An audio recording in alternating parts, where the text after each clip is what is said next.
سیدنا اکرمہ رضی اللہ تعالیٰ عنہ فرماتے ہیں کہ ایک ملک کا بادشاہ بہت ظالم اور کنجوس تھا، بڑا ظالم بادشاہ، اور ایسا عجیب و غریب کنجوس کہ اس نے اعلان کر دیا کہ میرے ملک میں اگر کسی نے مسکین یا فقیر کو صدقہ کیا تو اس کے کوئی غریب کی مدد نہ کرے، اگر ایسا کوئی کرے گا تو میں اس کے ہاتھ کاٹ دوں گا۔ یعنی خود غریب کی مدد بھی نہیں کرنی اور پورے ملک میں بھی کوئی غریب کی مدد نہ کرے۔ بڑا عجیب و غریب اعلان تھا۔ اچھا جناب، اب ایک خاتون تھی، لوگ تو خوف سے ڈر گئے تھے، کوئی صدقہ نہیں دے رہا تھا، کوئی خیرات نہیں دے رہا تھا۔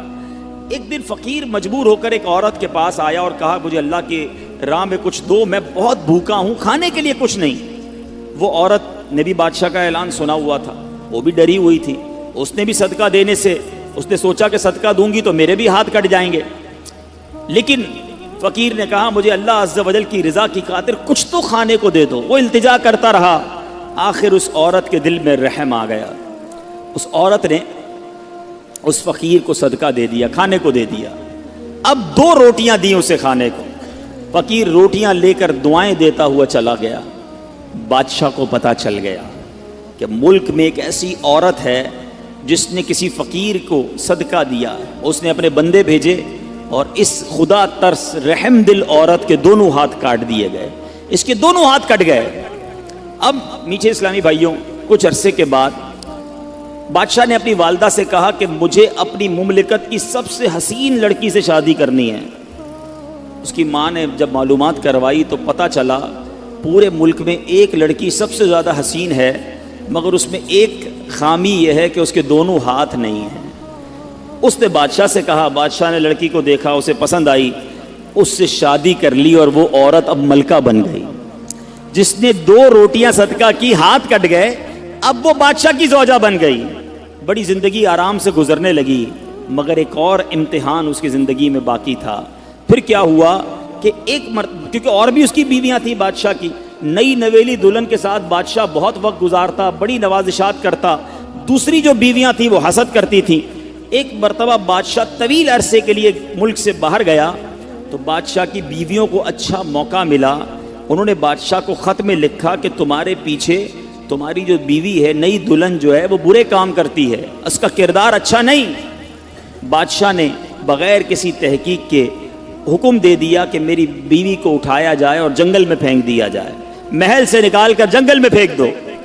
اب وہ عورت جنگل میں پہنچ گئی، بیابان جنگل تھا، اس کا ایک بیٹا بھی ہو گیا تھا بادشاہ سے۔ اب اتنی دیر میں میرے میٹھے اسلامی بھائیوں، وہ عورت اس جنگل میں نہر میں پانی پینے کے لیے جھکی تو اس کے ہاتھ سے وہ بچہ بھی پانی میں گر گیا، زور زور سے رونے لگی، بچہ بھی پانی میں ہے، دونوں ہاتھ بھی نہیں ہیں، پکارے تو کسے پکارے؟ اچانک 2 خوبصورت نوجوان آئے، انہوں نے کہا آپ کیوں رو رہی ہیں؟ کہا میرا بچہ پانی میں چلا گیا ہے۔ اس نے فوراً اس نوجوان نے آگے جا کر اس بچے کو پانی سے نکالا، کہا اور آپ کو کچھ چاہیے تو بتائیے، کوئی اور آپ کی خواہش ہو تو بتائیے، کچھ اور آپ دعا کرنا چاہیں تو۔ اس عورت نے کہا کہ میرے ہاتھ مجھے واپس مل جائیں۔ ان نوجوانوں نے دعا کی، اللہ تعالیٰ نے دونوں ہاتھ بھی اسے واپس کر دیے۔ اب ان نوجوانوں نے اس عورت کو کہا کہ آپ جانتی ہیں ہم کون ہیں، ہم دونوں کون ہیں؟ تو عورت نے کہا میں تو نہیں جانتی، البتہ یہ معلوم ہے آپ کی برکت سے میرا بچہ بھی مل گیا، میرے ہاتھ بھی واپس آ گئے۔ وہ 2 نوجوان کہتے ہیں ہم تیری وہی 2 روٹیاں ہیں جو تو نے غریب سائل کو دی تھی۔ صدقہ اللہ کی راہ میں خرچ کرنا کب کہاں کام آتا ہے؟ اس عورت کو 2 روٹیوں کے بدلے 20 روٹیاں نہیں ملی، حضرت رابعہ بصریہ کو 20 روٹیاں ملی تھی۔ ہو سکتا ہے کوئی کیلکولیشن کرنے والا کہے یار میں 1000 روپے دوں گا 1 لاکھ روپے مل جائیں گے، نہیں ملے، مگر اس کو ہاتھ واپس مل گئے، بچہ واپس مل گیا۔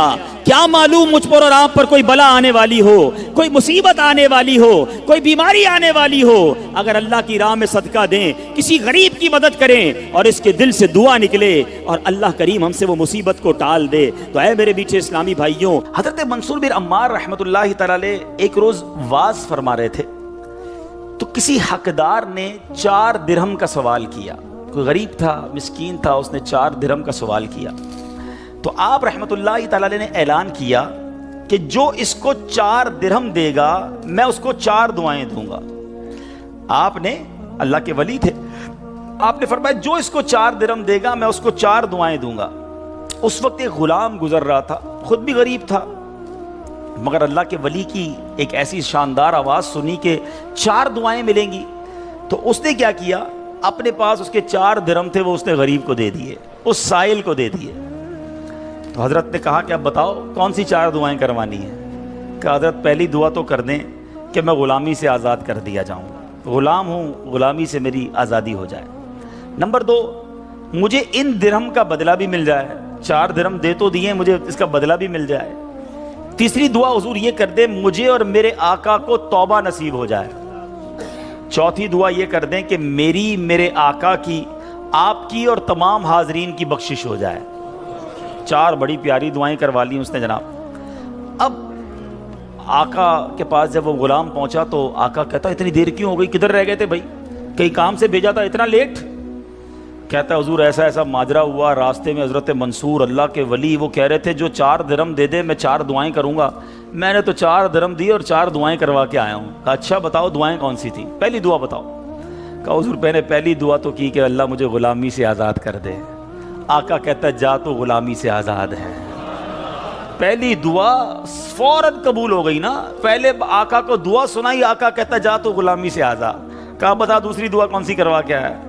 کہا حضور دوسری دعا میں نے یہ کی کہ جو 4 درہم میں نے دیے ہیں مجھے اس کا بدلہ مل جائے۔ غریب آدمی تھا ظاہر ہے، تو آقا نے کہا کہ میں نے تجھے 4 درہم کے بدلے 4000 درہم دیے۔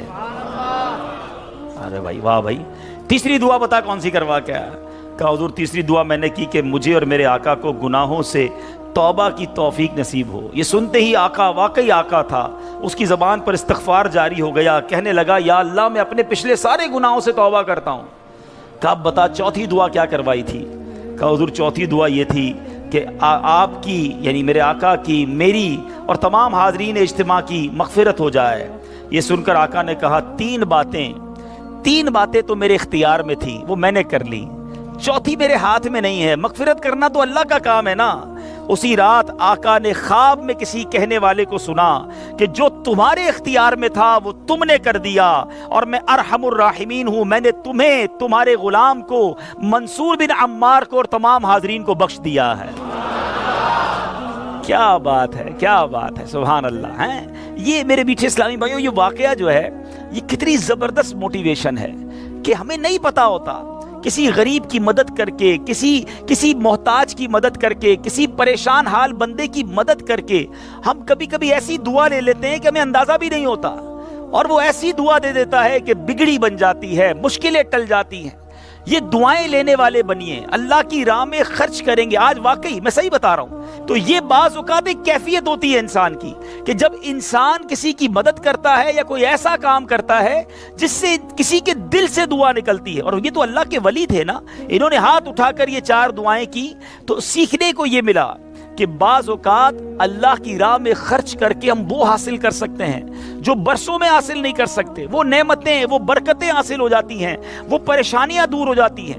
کیونکہ روایتوں کا مضمون ہے کہ صدقہ بیماریوں کو ٹالتا ہے، صدقہ برائی کے 70 دروازے کو بند کرتا ہے، صدقہ بلا کو نیچے نہیں اترنے دیتا۔ ایک بڑی بات یاد رکھیے گا، ہمیں نہیں پتا ہوتا، ہم صبح اٹھتے ہیں مثال کے طور پہ اور کوئی بلا آنے والی ہوتی ہے، حدیثوں کا مضمون ہے جب انسان صدقہ دیتا ہے نا تو بلا اوپر سے اترتی ہے، صدقہ جا کے اسے روک لیتا ہے، انٹرسیپٹ کرتا ہے، اور یہ لڑائی جاری رہتی ہے، صدقہ بندے پر بلا اترنے نہیں دیتا۔ اب بعض اوقات کیا ہوتا ہے، کئی لوگ ہوں گے جو بیانات بھی سنتے ہیں، کتابوں میں بھی پڑھتے ہیں کہ اللہ کی راہ میں 1 خرچ کرو 10 ملتا ہے۔ اب وہ ہو سکتا ہے مسجد میں ڈبے میں 100 روپے ڈالیں اور شام دکان پہ انتظار کر رہے ہوں کہ ابھی تک 1000 روپے بنے نہیں ہیں۔ مولانا صاحب نے تو کہا تھا 1 کا 10 ہو جائے گا، کسی فقیر کو 10 روپے دیے انتظار کر رہے ہیں، 100 روپے کہاں ہے بھائی، ملٹی پلائی بائی 10 ہو کے ملنا چاہیے تھا۔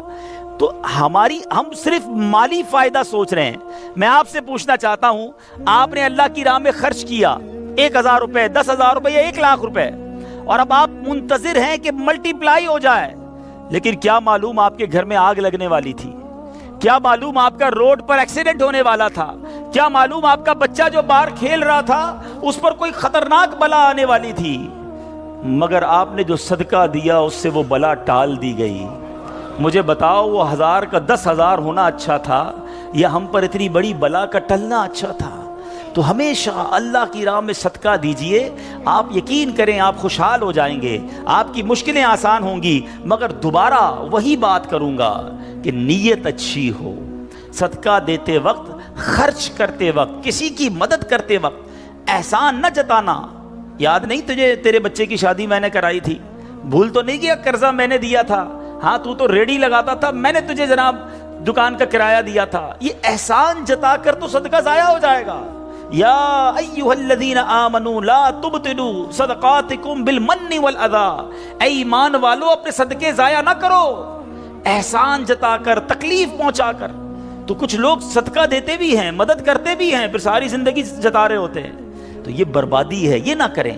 بس اللہ کے لیے، اللہ کی رضا کے لیے آپ خرچ کریں اور پھر دیکھیں اس کی برکتیں کیسے ملتی ہیں۔ قرآن میں اللہ تبارک و تعالیٰ اپنی راہ میں خرچ کرنے والوں کو کیسا مژدہ سناتا ہے، کیسی خوشخبری ہے، کیسا فرمان ہے۔ اللہ فرماتا ہے ان المصدقین والمصدقات واقرضوا اللہ قرضا حسنا یضاعف لهم ولهم اجر کریم، بے شک صدقہ دینے والے مرد اور صدقہ دینے والی عورتیں اور وہ جنہوں نے اللہ کو اچھا قرض دیا، ان کے دونے ہیں اور ان کے لیے عزت کا ثواب ہے۔ اب کمال یہ ہے، یہ ایک جگہ نہیں، قرآن میں کئی جگہ اللہ تبارک و تعالیٰ نے قرض کا لفظ استعمال کیا ہے۔ کوئی اللہ کو جو اچھا قرض دے؟ مجھے ایک بات بتائیے، میں آپ میں سے کسی کو کوئی 10,000 روپے رکھوائے اور تھوڑے دنوں بعد کہے کہ ذرا وہ 10,000 میں سے 5,000 روپے دے دو، تو اس 5,000 دینے والے نے کوئی کمال کیا؟ اس کا تو کوئی کمال نہیں نا، پیسے میرے تھے اور میں نے کہا کہ میرے 10,000 میں سے 5,000 مجھے دے دو، کیا کمال کیا؟ میرے پیسے تھے، واپس دے دیے۔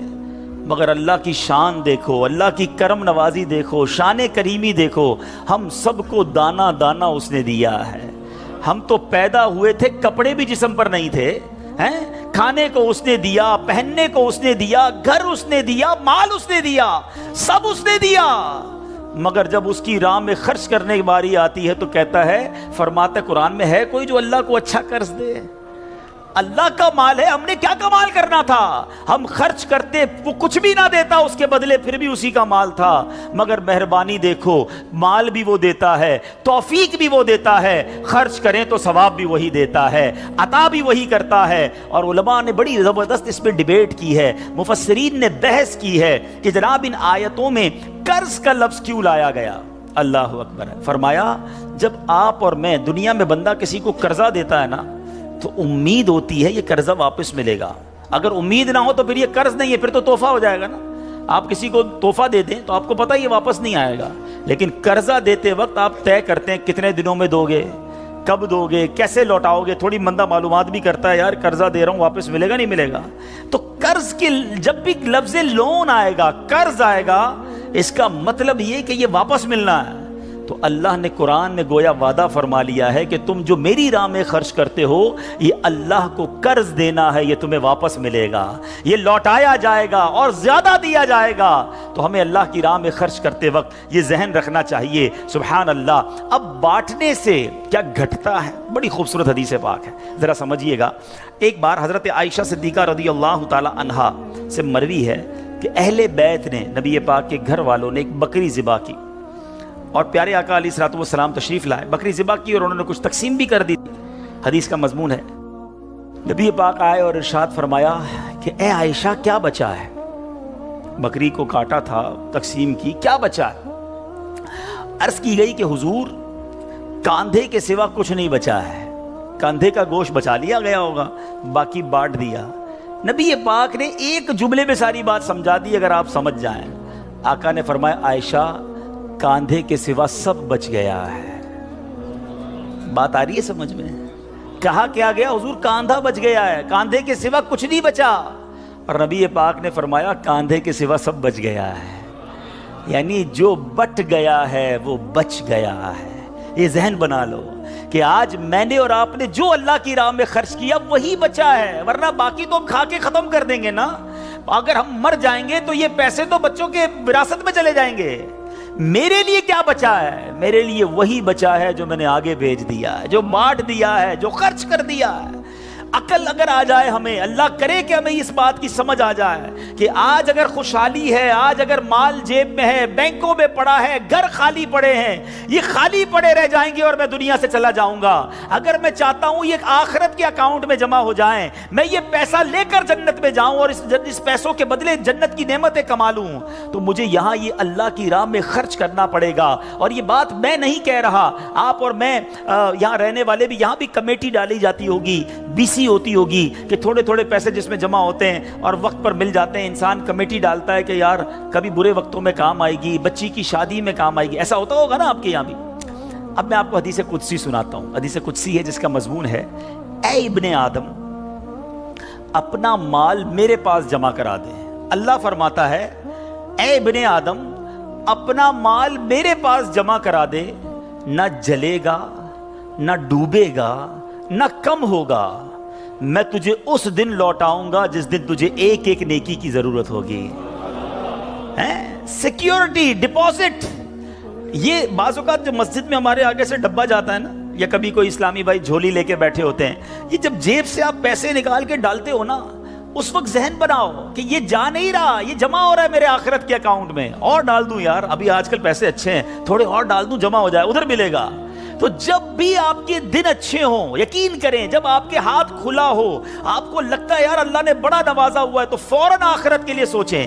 جیسے ہی زیادہ پیسے آتے بندہ سوچتا ہے نا یار آج کل اچھے پیسے ہو گئے، کوئی اچھی جگہ پر گھر لے لیتے ہیں، چلو بچوں کو لے کے کہیں سیر کرانے جاتے ہیں۔ آپ اپنے پیسے کو دنیا میں انجوائمنٹ کے لیے جب یوز کر رہے ہیں، تو اسی پیسے کو آخرت کی انجوائمنٹ کے لیے، آخرت کی لگزریز کے لیے، آخرت کی نعمتوں کے لیے استعمال کرنے کا ذہن بنائیں اور دیتے چلے جائیں۔ میں یہاں ایک مشورہ بھی دینا چاہوں گا، بالخصوص میرے بزرگوں کو، اللہ نے جن کو نوازا ہے، بلکہ میں کہتا ہوں تھوڑے پیسے بھی ہیں نا، یہ میرا مشورہ یاد رکھ لو۔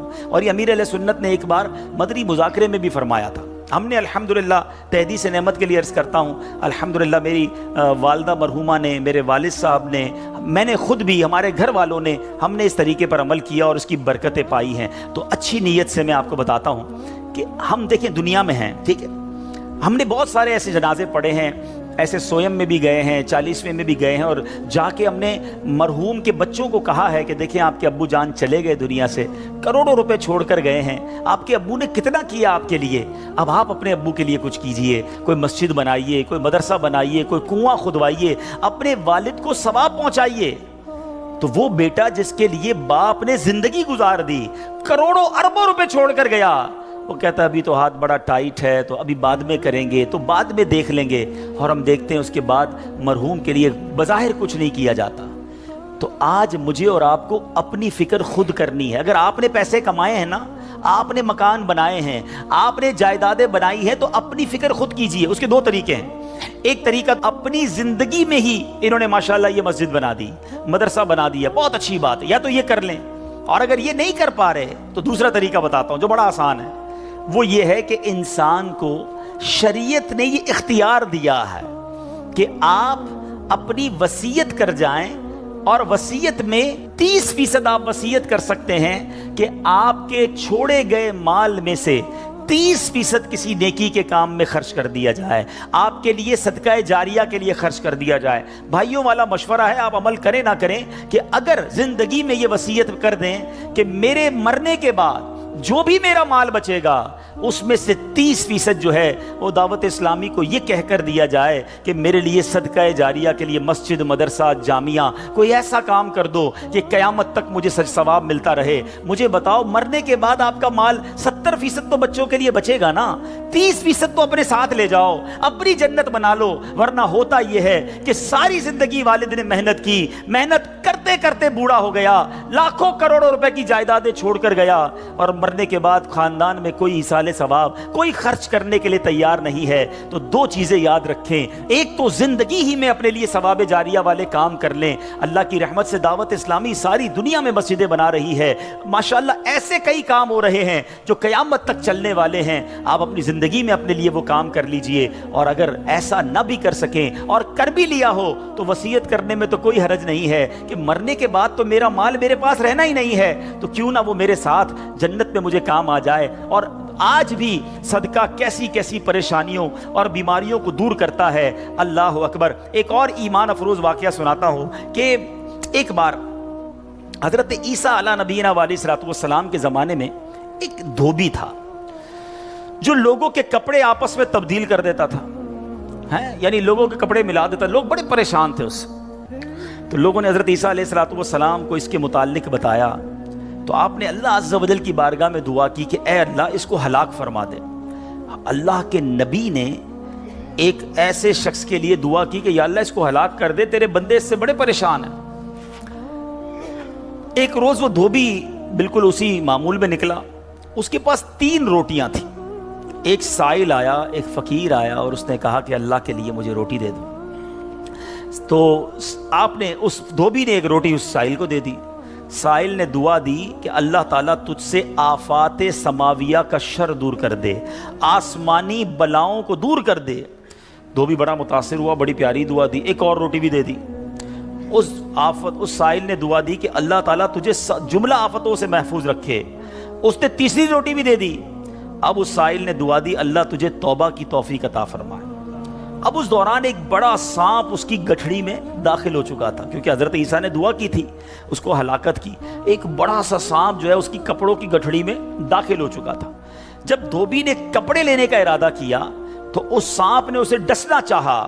ایک فرشتے نے اسی وقت سانپ کو لوہے کی لگام ڈال دی اور دھوبی سلامتی کے ساتھ واپس آ گیا. لوگوں نے حضرت عیسیٰ علیہ السلام سے کہا کہ یا روح اللہ, آپ نے دعا کی تھی, یہ بندہ تو ایسے ہی ہٹا گھٹا گھوم رہا ہے, بالکل ٹھیک, کچھ مسئلہ ہی نہیں ہوا اس کے ساتھ, سلامت. تو آپ نے اس دھوبی کو بلایا, بتا تو نے کون سی ایسی بھلائی کی ہے, میں نے تیری ہلاکت کی دعا کی اور تو بالکل سلامت گھوم رہا ہے. وہ کہتا حضور میں نے 3 روٹیاں صدقہ کی ہیں, اتنے گناہ اتنی خطائیں, سارا شہر پریشان, مگر جب صدقہ کیا 3 روٹی کا, آپ نے اس سانپ سے پوچھا کہ تو نے قتل کیوں نہیں کیا, تیری تو ڈیوٹی تھی نا. تو سانپ کہتا ہے اے اللہ کے نبی, اللہ نے آپ کی دعا تو قبول فرما لی, مجھے ہلاک کرنے کے لیے بھیج بھی دیا, مگر جب اس دھوبی نے ایک سائل کو صدقہ دیا تو ایک فرشتے نے مجھے لوہے کی لگام ڈال کر روک لیا. اب وہ دھوبی بھی سارا واقعہ سن رہا تھا کہ اتنے گناہ ہیں, سامنے ایک چھوٹا سا صدقہ کیا, میری ہلاکت رک گئی. اس دھوبی نے بھی توبہ کر لی, اپنے گناہوں سے تائب ہو گیا. کیا سیکھنے کو ملا؟ صدقہ بلاؤں کو ٹالتا ہے, صدقہ مصیبتوں کو ٹالتا ہے, صدقہ عمر میں برکت لاتا ہے. ایک بار حضرت داؤد علیہ نبینا علیہ السلام کے پاس ایک شخص تھا اور وہ حضرت ملک الموت آئے اور اس کو بڑا گھور کے دیکھنے لگے. تو تھوڑی دیر کے بعد ملک الموت تو چلے گئے. تو آپ نے اس شخص نے کہا کہ حضور یہ کون تھا جو مجھے گھور رہا تھا؟ آپ نے کہا ملک الموت تھے. ملک الموت سے پوچھا کہ تم کیوں گھور رہے تھے؟ کہا کہ یہ بندے کی اب 3 دن زندگی رہ گئی ہے, اب 3 دن کے بعد یہ دنیا سے چلا جائے گا. تھوڑے دن ہوئے تو وہ بندہ گھوم رہا ہے, پھر رہا ہے آپ کے سامنے. ملک الموت آیا, آپ نے کہا تم نے تو کہا تھا 3 دن میں اس کی روح قبض کرنی, یہ تو بالکل ٹھیک ہے, کوئی مسئلہ ہی نہیں. کہا حضور 3 دن ہی باقی تھے, میں نے روح قبض کرنے پہنچنا تھا. جس دن پہنچنا تھا اس دن یہ بندہ گھر سے باہر نکلا. ایک غریب نے صدا لگائی, ایک فقیر نے پکارا, اس نے 20 درہم اس کو دیے. اس فقیر نے اس کو دعا دی, اللہ نے وہ دعا ایسی قبول کی کہ ہر درہم کے بدلے اس کی عمر میں 1 سال کا اضافہ فرما دیا. 20 سال عمر بڑھ گئی ہے اس کی. اب ذرا سوچئے میٹھے اسلامی بھائیوں, ایسے کئی واقعات ہیں, کئی باتیں بتا دی جاتی ہیں, کئی باتیں پتہ نہیں ہوتی. ہو سکتا ہے ہماری بھی آخری وقت آنے والا ہو, اللہ نے کسی کی دعا سے بڑھا دیا ہو, ہمارا بھی کوئی برا وقت آنے والا ہو, کوئی اللہ نے نیکی کروا دی, ہم بچ گئے ہوں. تو کرتے رہا کرو نیکی, جچاؤ نہ, دکھاؤ نہ, بتاؤ نہ, کرتے رہا کرو. اللہ کریم ہے, وہ نیکوکاروں کا اجر ضائع نہیں کرتا, وہ ضرور عطا فرماتا ہے. اور کیسے عطا فرماتا ہے؟ ایسے ایسے واقعات ہیں کہ سنے تو ایمان تازہ ہو جاتا ہے. مثال کے طور پہ حضرت سیدنا حبیب عجمی رحمۃ اللہ تعالی علیہ کے دروازے پر ایک سائل نے دستک دی. تو آپ کی زوجہ محترمہ جو ہے وہ آٹا گوندھ کے رکھا تھا اور پڑوس سے آگ لینے گئی تھی. پہلے زمانے میں لکڑی وغیرہ آگ کے لیے لینی ہوتی تھی. آٹا گوندا ہوا تیار تھا, آپ نے وہی آٹا اٹھایا اور اس سائل کو دے دیا. آپ کی زوجہ آئیں کہ آٹا کدھر گیا؟ کہ غریب آیا تھا, اس کو ضرورت تھی, میں نے گوندا ہوا آٹا دے دیا. بولے بہت اچھا کیا, مگر ہم نے بھی تو کھانا ہے نا, ہمارے لیے تو کچھ نہیں چھوڑا, آپ نے سارا ہی دے دیا. اب تھوڑی دیر ہوئی تو کیا ہوتا ہے کہ دروازے پر دستک ہوتی ہے، ایک بندہ ایک بہت بڑا تھال لے کر پکی ہوئی روٹیاں بھی لاتا ہے اور سالن بھی لاتا ہے. آپ اپنی زوجہ سے کہتے ہیں دیکھ لو دیا آٹا تھا، روٹیاں بھی پک کے آ گئیں، ساتھ سالن بھی آ گیا ہے. تو یہ بلیف ہوتا تھا، اللہ والوں کا یقین ہوتا تھا کہ یہ خرچ کیا ہے یہ ملنا ہی ملنا ہے. اللہ کرے کہ ہم اللہ کی راہ میں بس خرچ کرنے والے، صدقہ دینے والے، اللہ کی راہ میں دل کھول کر خرچ کرنے والے بن جائیں. ڈھونڈیے آپ کے پڑوس میں کوئی پریشان ہوگا، تلاش کیجئے آپ کے رشتہ داروں میں کوئی غریب پریشان ہوگا، آپ کے دوستوں میں پریشان ہوگا. اچھا ایک اور بات بتاؤں، جو واقعی صحیح معنوں میں سفید پوش ہوتے ہیں نا، وہ بولتے نہیں ہیں کسی کو. آپ کہیں گے یار کسی دوست نے تو کچھ مدد مانگی ہی نہیں ہے، رشتہ دار تو کوئی آیا ہی نہیں گھر پہ، پڑوسی نے تو کبھی کچھ نہیں کہا. وہ کہیں گے نہیں. آپ ڈھونڈیے، تلاش کیجئے. جنت میں گھر چاہیے نا. مثال دیتا ہوں، آپ کو کوئی یہ کہے کہ جناب کسی پریشان حال کو ڈھونڈ کر 1000 روپے دو اور اس کے بعد فلاں بینک سے 1 لاکھ روپے لے لو، تو پھر پریشان حال فوراً مل جائے گا. سیدھا سیدھا ابھی ڈھونڈتا ہوں جناب 1000 کیوں، 2000 دوں گا تو 2 لاکھ نہیں ملیں گے، تو بندہ یہ کہے گا نا. تو آپ کو سامنے نفع نظر آئے تو سب پریشان حال بھی مل جائے گا. اللہ کے بندوں جنت میں محل کا وعدہ ہے، ڈھونڈیے نا. آپ کے غریب رشتہ دار پریشان ہوں گے، کسی کی بچی کی شادی ہونے والی ہوگی، کوئی بیچارہ گھر میں اچھا کھانا نہیں کھاتا ہوگا، چلے جائیں اس کے گھر اور اس کی کچھ مدد کر کے آئیں. اور ایک اور بات بھی بتا دوں، بعض اوقات جب یہ پریشان حالوں کی پریشانیاں دور کرنے کی بات ہوتی ہے نا، تو بندہ سمجھتا ہے یار یہ پیسے سے ہی دور ہوگی، میں تو ہوں ہی غریب. تو یہ بھی نہیں ہے. ہر پریشانی پیسے سے دور نہیں ہوتی. اگر پریشانیوں کا حل پیسہ ہوتا تو دنیا میں کوئی مالدار پریشانی نہ ہوتا. اس کو پریشانی آتی، پیسے خرچ کرتا، پریشانی دور کر دیتا. ایسا نہیں ہے. ہر پریشانی کا مداوا، ہر پریشانی کا سولوشن پیسہ نہیں ہے. آپ کو یہ نہیں کہا گیا کہ جو مالی مدد کرے گا اسے جنت میں محل دیا جائے گا. جو کسی مسلمان کی پریشانی دور کرے، بعض اوقات حوصلہ دینے سے پریشانی دور ہو جاتی ہے، ہمت دلانے سے پریشانی دور ہو جاتی ہے. یار گھبرانا نہیں، میں تمہارے ساتھ ہوں، ٹینشن مت لینا، میں بیٹھا ہوں. بیمار ہے اس کے گھر چلے گئے، تھوڑی دیر اس کے ساتھ بیٹھے، اسے ڈاکٹر کے پاس لے گئے. کسی کا بیچارے کا کوئی معاملہ ہے تو ساتھ جا کر وہ معاملہ حل کروا دیا. یہ کبھی کبھی کچھ اچھے میٹھے بول بھی پریشانی دور کر دیتے ہیں. لیکن ہمیں اچھے بول بھی تو آنے چاہیے، مسکرانا بھی تو آنا چاہیے، حوصلہ دینے بھی تو آنا چاہیے. سیدی اعلیٰ حضرت امام اہل سنت کمال کی بات لکھتے ہیں. آپ فرماتے ہیں شربت نہ دیں نہ دیں، کریں بات لطف سے. شربت نہیں پلانا، نہ پلاؤ، اچھی بات تو کر لو یار. شربت نہ دیں نہ دیں، کریں بات لطف سے. یہ شہد ہو تو پھر کسے پرواہ شکر کی ہے. بعض اوقات مسکرا کر مل لینا بندے کے دکھ دور کر دیتا ہے. چند اچھی باتیں. ہمیں آ کر کوئی کہتا نا یار بڑی بیمار ہوں، پریشان ہوں، اچھا چلو ٹھیک ہے یار اب کل سے ٹائم پہ آ جانا. ارے اللہ کے بندے، اس نے اپنی پریشانی بتائیے، تھوڑا اس سے ہمدردی تو کریں. اچھا کیا ہو گیا، خیر تو ہے، کیسے بیمار ہو گئے، ڈاکٹر کو دکھایا کہ نہیں، میری ضرورت ہے تو بتائیں، کوئی کام ہو تو بتائیں. آپ نے پیسے دیے ان 5 جملوں میں؟ نہیں دیے نا، مگر کیا بتاؤ اس کا درد کم نہیں ہو گیا ہوگا، اس کو حوصلہ نہیں مل گیا ہوگا. یاد رکھو میٹھے اسلامی بھائی، یہ جو الفاظ ہیں نا، ہماری باتیں ہیں، یہ الفاظ زخم پر مرہم کا کام بھی کرتے ہیں اور یہی الفاظ زخم پر نمک کا کام بھی کرتے ہیں. ہم بعض اوقات کسی کے زخموں پر نمک چھڑک دیتے ہیں. وہ پریشان ہے، تکلیف میں ہے، مصیبت میں ہے، اور اس کو ایسا جملہ کہہ دیتے ہیں کہ اس کی پریشانی بہت بڑھ جاتی ہے. اور کبھی کبھی چند اچھے جملے انسان کا غم بھلا دیتا ہے. اللہ کے واسطے اچھا بولنا سیکھیے، نرم ہو جائیے، شفیق ہو جائیے. مثال کے طور پہ کوئی بندہ آیا کہ یار اسکوٹر کا ایکسیڈنٹ ہو گیا، اور میں نے تو پہلے ہی پتا تھا تیرا ایکسیڈنٹ ہونا ہے، تو چلاتا ہی صحیح نہیں ہے، پہلے ہی تیزی سے چلاتا ہے. کیوں چلاتا ہے اسکوٹر جب چلانے نہیں آتی؟ اب بتاؤ بندہ کہ یار ایکسیڈنٹ بھی ہوا ہے، اس کے باتیں بھی سنوں میں، تو یہ زخم پر نمک ہو گیا نا. اب یہ باتیں بعد میں سمجھا لینا کہ یار تیز مت چلایا کرو، مگر ابھی تو حوصلہ دیں، ابھی تو بیچارے کی طبیعت پوچھیں، ابھی تو اس کی پریشانی دور کریں. تو ایسی بہت ساری مثالیں ہیں کہ جب بھی ہمارے پاس کوئی پریشان حال آئے نا، تو اسے اچھی بات کریں، حوصلہ دیں، پریشانی دور کریں.